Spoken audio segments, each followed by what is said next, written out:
crossed the water once more, desiring to recover his sword and to look upon his foe. And he found him stretched at his length, and rolled upon one side, and the hilts of Gurthang stood in his belly. Then Turambar seized the hilts and set his foot upon the belly, and cried in mockery of the dragon and his words at Nargothrond. Hail, worm of Morgoth, well met again. Die now, and the darkness have thee. Thus is Turin, son of Hurin, avenged. Then he wrenched out the sword, but a spout of black blood followed it and fell on his hand, and the venom burned it. Thereupon Glaurung opened his eyes and looked upon Turambar with such malice that it smote him as a blow. And by that stroke, and the anguish of the venom, he fell into a dark swoon and lay as one dead, and his sword was beneath him. The screams of Glaurung rang in the woods, and came to the people that waited at Nengirith. And when those that looked forth heard them, and saw afar the ruin and burning that the dragon made, they deemed that he had triumphed and was destroying those that assailed him. Niniel sat and shuddered beside the falling water, and at the voice of upon her again, so that she could not stir from that place of her own will. Even so Brandir found her, for he came to Nengirith at last, limping wearily. And when he heard that the dragon had crossed the river and had beaten down his foes, his heart yearned towards Niniel in pity. Yet he thought also, Turambar is dead, Niniel lives. Now it may be that she will come with me, and I will lead her away, and so we shall escape from the dragon together. After a while, therefore, he stood by Niniel, and he said, Come, it is time to go. If you will, I will lead you. Then he took her hand, and she arose silently, and followed him, and in the darkness none saw them go. But as they went down the path through the crossings, the moon rose, and cast a grey light on the land. And Niniel said, Is this the way? And Brandir answered that he knew no way save to flee, as they might, from Glaurung, and escape into the wild. But Niniel said, The black sword was my beloved and my husband. To seek him only do I go. What else could you think? And she sped on before him. Thus she came towards the crossings of Teiglin, and beheld Howth en Elef in the white moonlight, and great dread came on her. Then with a cry she turned away, casting off her cloak, and fled southward along the river, and her white raiment shone in the moon. Thus Brandir saw her from the hillside, and turned to cross her path. But he was still behind her when she came to the ruin of Glaurung, nigh the brink of Cabed en As. There she saw the dragon lying, but she heeded him not, for a man lay beside him, and she ran to Turambar, and called his name in vain. Then finding that his hand was burned, she washed it with tears, and bound it about with a strip of her raiment, and she kissed him, and cried on him again to awake. Thereat Glaurung stirred for the last time ere he died, and he spoke with his last breath, saying, Hail, Nienor, daughter of Hurin. We meet again ere the end. I give thee joy that thou hast found thy brother at last, and now thou shalt know him. A stabber in the dark, treacherous to foes, faithless to friends, and a curse unto his kin. Turin, son of Hurin. But the worst of all his deeds thou shalt feel in thyself. Then Glaurung died, and the veil of his malice was taken from her, and she remembered all the days of her life. Looking down upon Turin, she cried, Farewell, O twice beloved. Ah, Turin Turambar, Turan and Bartana. Master of doom, thy doomed master. Oh, happy to be dead. Then Brandir, who had heard all, standing stricken upon the edge of ruin, hastened towards her. But that she ran from him, distraught with horror and anguish. And coming to the brink of Gabed and Aris, she cast herself over and was lost in the wild water. Then Brandir came and looked down and turned away in horror. And though he no longer desired life, he could not seek death in that roaring water. And thereafter, no man looked again upon Gabed and Aris, nor would any beast or bird come there, nor any tree grow. And it was named Gabed Neiramath, the leap, dreadful doom. But Brandir made his way back to Ned-Girith to bring tidings to the people. And he met Dorlas in the woods and slew him, the first blood that ever he had spilled, and the last. And he came to Ned-Girith, and men cried to him, "Have you seen her? For Niniel is gone." And he answered, "Niniel is gone forever. The dragon is dead, and Turumba is dead, and those tidings are good." The people murmured at these words, saying that he was crazed. But Brandir said, "Hear me to the end. Niniel the beloved is also dead. She cast herself into Teglin, desiring life no more. For she learned that she was none other than Nianor, daughter of Hurin of Dorlomin, ere her forgetfulness came upon her, and that Turumba was her brother, Turin, son of Hurin." But even as he ceased, and the people wept, Turin himself came before them. For when the dragon died, his swoon left him, and he fell into a deep sleep of weariness. But the cold of the night troubled him, and the hilts of Gurthang drove into his side, and he awoke. Then he saw that one had tended his hand, and he wondered much that he was left none the less to lie upon the cold ground. And he called, and hearing no answer, he went in search of aid, for he was weary and sick. But when the people saw him, they drew back in fear, thinking that it was his unquiet spirit. And he said, "Nay, be glad, for the dragon is dead, and I live. But wherefore have you scorned my counsel and come into peril? And where is Niniel? For her I would see, and surely you did not bring her from her home." Then Brandir told him that it was so, and Niniel was dead. But the wife of Dorlas cried out, "Nay, Lord, he is crazed, for he came here saying that you were dead, and he called it good tidings, but you live." Then Turumba was wrathful, and believed that all Brandir said or did was done in malice towards himself and Ninia, begrudging their love. And he spoke evilly to Brandir, calling him Clubfoot. Then Brandir reported all that he had heard, and named Niniel Nianor, daughter of Hurin. And he cried out upon Turumba with the last words of Glaurung, that he was a curse unto his kin, and to all that harboured him. Then Turumba fell into a fury, for in those words he heard the feet of his doom overtaking him. And he charged Brandir with leading Niniel to her death, and publishing with delight the lies of Glaurung, if indeed he devised them not himself. Then he cursed Brandir, and slew him. And he fled from the people into the woods. But after a while his madness left him, and he came to Hauth and Eleth, and there he sat and pondered all his deeds. And he cried upon Findwilas to bring him counsel, for he knew not whether he would do now more ill to go to Doriath to seek his kin, or to forsake them forever, and seek death in battle. And even as he sat there, Mablung, with a company of grey elves, came over the crossings of Teglin. And he knew Turin, and hailed him, and was glad indeed to find him yet living, for he had learned of the coming forth of Glaurung, and that his path led to Brethil. And also he had heard report that the black sword of Nargothrond now dwelt there. Therefore he came to give warning to Turin, and help if need be. But Turin said, "You come too late. The dragon is dead." Then they marveled and gave him great praise. But he cared nothing for it, and said, "This only I ask. Give me news of my kin, for in Dorlomin I learned that they had gone to the hidden kingdom."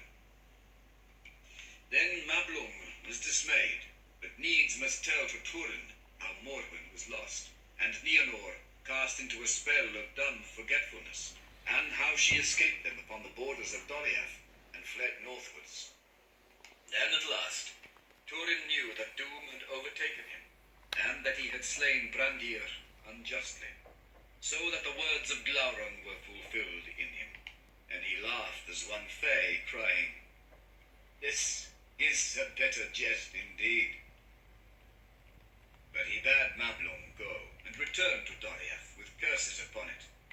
"And a curse too upon your errand," he cried. "This only was wanting. Now comes the night." Then he fled from them like the wind, and they were amazed, wondering what madness had seized him. And they followed after him. But Turin far outran them. And he came to Cabed en Aras, and heard the roaring of the water, and saw that all the leaves fell sere from the trees, as though winter had come.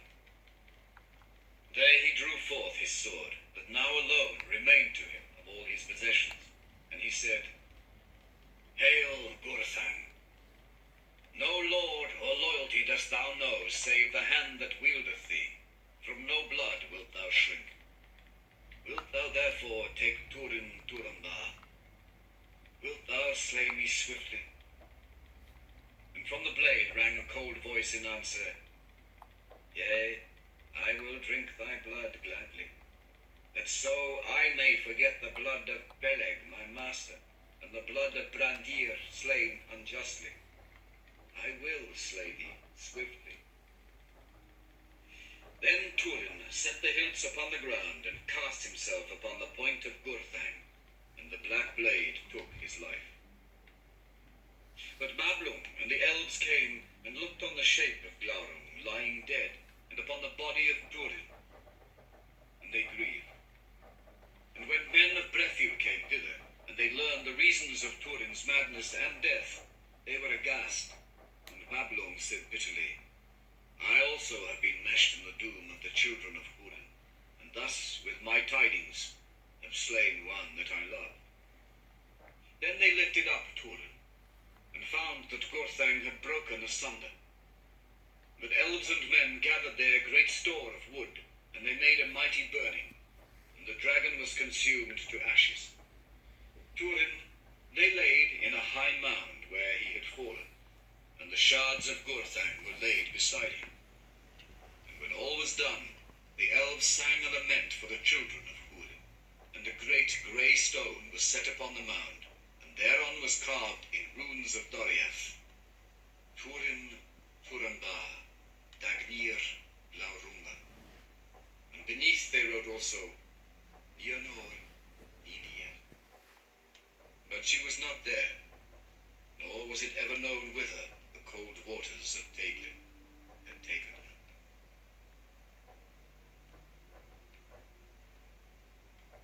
Of the ruin of Doriath.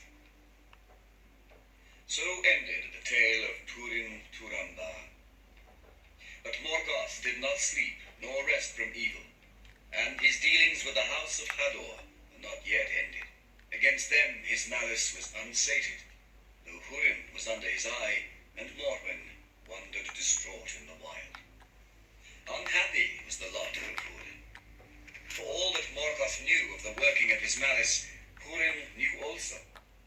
But lies were mingled with the truth, and aught that was good was hidden or distorted. In all ways, Morgoth sought most to cast an evil light on those things that Thingol and Melian had done, for he hated them and feared them. When, therefore, he judged the time to be ripe, he released Hurin from his bondage, bidding him go whither he would. And he feigned that in this he was moved by pity as for an enemy utterly defeated. But he lied, for his purpose was that Hurin should still further his hatred for elves and men ere he died. Then, little though he trusted the words of Morgoth, knowing indeed that he was without pity, Hurin took his freedom, and went forth in grief, embittered by the words of the Dark Lord. And a year was now gone since the death of Turin, his son. For 28 years he had been captive in Angband, and he was grown grim to look upon. His hair and beard were white and long, but he walked unbowed, bearing a great black staff, and he was girt with a sword. Thus he passed into Hithlum, and tidings came to the chieftains of the Easterlings that there was a great riding of captains and black soldiers of Angband over the sands of Anfaukith, and with them came an old man as one that was held in high honour. Therefore they did not lay hands on Hurin, but let him walk at will in those lands, in which they were wise, for the remnant of his own people shunned him, because of his coming from Angband as one in league and honour with Morgoth. Thus his freedom did but increase the bitterness of Hurin's heart, and he departed from the land of Hithlum and went up into the mountains. Thence he descried far off amid the clouds the peaks of the Crissaegrim, and he remembered Turgon, and he desired to come again to the hidden realm of Gondolin. He went down therefore from Eredwethrin, and he knew not that the creatures of Morgoth watched all his steps. And crossing over the Brithiach, he passed into Dimbar, and came to the dark feet of the Echoriath. All the land was cold and desolate, and he looked about him with little hope, standing at the foot of a great fall of stones beneath a sheer rock wall, and he knew not that this was all that was now left to see of the old way of escape. The dry river was blocked, and the arched gate was buried. Then Hurin looked up to the grey sky, thinking that he might once more descry the eagles, as he had done long ago in his youth. But he saw only the shadows blown from the east, and clouds swirling about the inaccessible peaks, and he heard only the wind hissing over the stones. But the watch of the great eagles was now redoubled, and they marked Hurin well, far below, forlorn in the fading light. And straightway Thorondor himself, since the tidings seemed great, brought word to Turgon. But Turgon said, "Does Morgoth sleep? You were mistaken." "Not so," said Thorondor. "If the eagles of Nanwë were wont to err thus, then long ago, Lord, your hiding would have been in vain." "Then your words bode ill," said Turgon, "for they can bear but one meaning. Even Hurin Tharion has surrendered to the will of Morgoth. My heart is shut." But when Thorondor was gone, Turgon sat long in thought, and he was troubled, remembering the deeds of Hurin of Dor-Lomin. And he opened his heart, and sent to the eagles to seek for Hurin, and to bring him, if they might, to Gondolin. But it was too late, and they never saw him again in light or in shadow. For Hurin stood in despair before the silent cliffs of the Echoriath, and the westering sun, piercing the clouds, stained his white hair with red. Then he cried aloud in the wilderness, heedless of any ears, and he cursed the pitiless land. And standing at last upon a high rock, he looked towards Gondolin, and called in a great voice, "Turgon! Turgon! Remember the fen of Serech! Oh, Turgon! Will you not hear in your hidden halls?" And there was no sound, save the wind in the dry grasses. "Even so they hissed in Serech at the sunset," he said. And as he spoke, the sun went behind the mountains of shadow, and a darkness fell about him, and the wind ceased, and there was silence in the waste. Yet there were ears that heard the words that Hurin spoke, and report of all came soon to the dark throne in the north, and Morgoth smiled, for he knew now clearly in what region Turgon dwelt. Though because of the eagles no spy of his could yet come within sight of the land behind the encircling mountains. This was the first evil that the freedom of Hurin achieved. As darkness fell, Hurin stumbled from the rock and fell into a heavy sleep of grief. But in his sleep he heard the voice of Morwen lamenting, and often she spoke his name, and it seemed to him that her voice came out of Brethil. Therefore, when he awoke with the coming of day, he arose and went back to the Brithiach. And passing along the eaves of Brethil, he came at a time of night to the crossings of Teglin. The night sentinels saw him, but they were filled with dread, for they thought that they saw a ghost out of some ancient battle mound that walked with darkness about it. And therefore Hurin was not stayed, and he came at last to the place of the burning of Glaurum, and saw the tall stone standing near the brink of Cabed Neramath. But Hurin did not look at the stone, for he knew what was written there, and his eyes had seen that he was not alone. Sitting in the shadow of the stone there was a woman, bent over her knees, and as Hurin stood there silent, she cast back her tattered hood, and lifted her face. Grey she was, and old. But suddenly her eyes looked into his, and he knew her. Although they were wild and full of fear, that light still gleamed in them, that long ago had earned for her the name Elethrin, proudest and most beautiful of mortal women in the days of old. "You come at last," she said. "I have waited too long." "It was a dark road. I have come as I could," he answered. "But you are too late," said Morwen. "They are lost." "I know it," he said, "but you are not."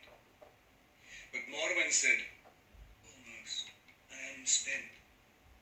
I shall go with the sun. Now little time is left. If you know, tell me, how did she find him?" But Hurin did not answer, and they sat beside the stone and did not speak again. And when the sun went down, Morwen sighed and clasped his hand and was still. And Hurin knew that she had died. He looked down at her in the twilight, and it seemed to him that the lines of grief and cruel hardship were smoothed away. "She was not conquered," he said, and he closed her eyes and sat unmoving beside her as the night drew down. The waters of Cabed Neramath roared on, but he heard no sound, and he saw nothing and felt nothing, for his heart was stone within him. But there came a chill wind that drove sharp rain into his face, and he was roused, and anger rose in him like smoke, mastering reason, so that all his desire was to seek vengeance for his wrongs, and for the wrongs of his kin, accusing in his anguish all those who ever had dealings with them. Then he rose up, and he made a grave for Morwen above Cabed Neramath, on the west side of the stone, and upon it he cut these words: "Here lies also Morwen and Elethrin." It is told that a seer and harp player of Brethil named Hurin made a song, saying that the stone of the hapless should not be defiled by Morgoth, nor ever thrown down, not though the sea should drown all the land, as after indeed befell. And still, Dol Morwen stands alone in the water beyond the new coasts that were made in the days of the wrath of the Valar. But Hurin does not lie there, for his doom drove him on, and the shadow still followed him. Now Hurin crossed over Teglin, and passed southwards down the ancient road that led to Nargothrond. And he saw far off to the eastward the lonely height of Amon Ruth, and knew what had befallen there. At length he came to the banks of Narob, and ventured the passage of the wild river upon the fallen stones of the bridge, as Mablung of Doriath had ventured it before him. And he stood before the broken doors of Felagund, leaning upon his staff. Here it must be told that after the departure of Glaurum, Mime, the petty dwarf, had found his way to Nargothrond, and crept within the ruined halls, and he took possession of them, and sat there fingering the gold and the gems, letting them run ever through his hands, for none came nigh to despoil him, from dread of the spirit of Glaurum and his very memory. But now one had come, and stood upon the threshold, and Mime came forth, and demanded to know his purpose. But Hurin said, "Who are you that would hinder me from entering the house of Finrod Felagund?" Then the dwarf answered, "I am Mime, And before the proud ones came from over the sea, dwarves delved the halls of Nulu-Gizdin. I have but returned to take what is mine, for I am the last of my people. Then you shall enjoy your inheritance no longer, said Hurin. For I am Hurin, son of Galdor, returned from Angband, and my son was Turin Turamba, whom you have not forgotten. And he it was that slew Glaurung the dragon, who wasted these halls where now you sit. And not unknown is it to me by whom the dragon helm of Dorlomin was betrayed. Then Mim, in great fear, besought Hurin to take what he would, or to spare his life. But Hurin gave no heed to his prayer, and slew him there before the doors of Nargothrond. Then he entered in, and stayed a while in that dreadful place, where the treasures of Valinor lay strewn upon the floors in darkness and decay. But it is told that when Hurin came forth from the wreck of Nargothrond, and stood again beneath the sky, he bore with him out of all that great hoard but one thing only. Now Hurin journeyed eastward, and he came to the meres of twilight above the falls of Sirion. There he was taken by the elves that guarded the western marches of Doria, and brought before King Thingol in the 1,000 Caves. Then Thingol was filled with wonder and grief when he looked on him, and knew that grim and aged man for Hurin Thalion, the captive of Morgoth. But he greeted him fairly and showed him honor. Hurin made no answer to the king, but drew forth from beneath his cloak that one thing which he had taken with him out of Nargothrond. And that was no less a treasure than the Nauglamir, the necklace of the dwarves, that was made for Finrod Felagund long years before by the craftsmen of Nogrod and Belagost, most famed of all their works in the elder days, and prized by Finrod while he lived, above all the treasures of Nargothrond. And Hurin cast it at the feet of Thingol with wild and bitter words. "Receive thou thy fee," he cried, "for thy fair keeping of my children and my wife. For this is the Nauglamir, whose name is known to many among elves and men, and I bring it to thee out of the darkness of Nargothrond, where Finrod thy kinsman left it behind him when he set forth with Beren, son of Barahir, to fulfill the errand of Thingol of Doria." Then Thingol looked upon the great treasure, and knew it for the Nauglamir, and well did he understand Hurin's intent. But being filled with pity, he restrained his wrath, and endured Hurin's scorn. And at the last Melian spoke and said, "Hurin Thalion, Morgoth hath bewitched thee. For he that seeth through Morgoth's eyes, willing or unwilling, seeth all things crooked. Long was Durin thy son fostered in the halls of Menegroth, and shown love and honor as the son of the king. And it was not by the king's will, nor by mine, that he came never back to Doria. And afterwards thy wife and thy daughter were harboured here with honor and goodwill. And we sought by all means that we might to dissuade Morwen from the road to Nargothrond. With the voice of Morgoth thou dost now upbraid thy friends." And hearing the words of Melian, Hurin stood moveless, and he gazed long into the eyes of the queen. And there, in Menegroth, defended still by the girdle of Melian from the darkness of the enemy, he read the truth of all that was done, and tasted at last the fullness of woe that was measured for him by Morgoth Baudlir. And he spoke no more of what was past, but stooping, lifted up the Nauglamir from where it lay before Thingol's chair, and he gave it to him, saying, "Receive now, Lord, the necklace of the dwarves, as a gift from one who has nothing, and as a memorial of Hurin of Dorlomin, for now my fate is fulfilled, and the purpose of Morgoth achieved, but I am his thrall no longer." Then he turned away, and passed out from the 1,000 Caves, and all that saw him fell back before his face, and none sought to withstand his going, nor did any know whither he went.